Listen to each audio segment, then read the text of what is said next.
The presence of evil, pain, and suffering in our world is the most persistent argument raised against the belief in God. Usually it goes something like this. Put your hands up now! An all-knowing God would know evil exists. An all-loving God would want to prevent evil from existing.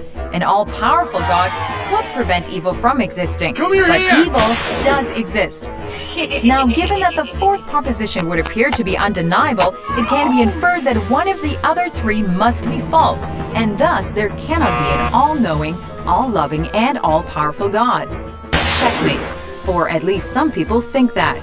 However, not too long ago, an American philosopher named Alvin Karl Plantinga put forth a new proposition that is intended to demonstrate that it is logically possible for such a God to create a world that does contain evil. This is how he summarized his defense. A world containing creatures who are significantly free and freely perform more good than evil actions is more valuable, all else being equal, than a world containing no free creatures at all. Now, God can create free creatures, but he can't cause or determine them to do only what is right. For if he does so, then they aren't significantly free after all. They do not do what is right freely.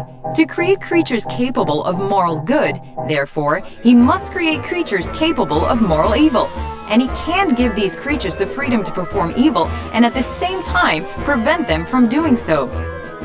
C.S. Lewis would agree, saying, "Imagine a wooden beam became soft as grass when it was used as a weapon, and the air refused to obey me if I attempted to set up in it the sound waves that carried lies or insults.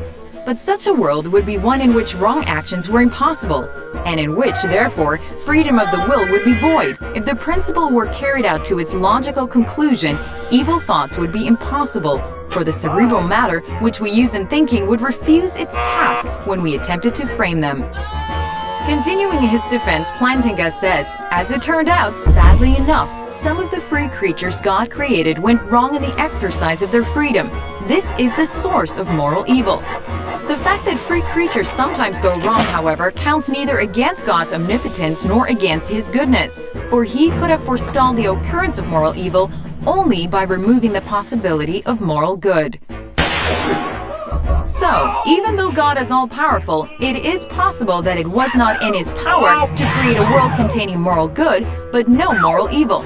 Therefore, there is no logical inconsistency involved when God, although wholly good, creates a world of free creatures who chose to do evil.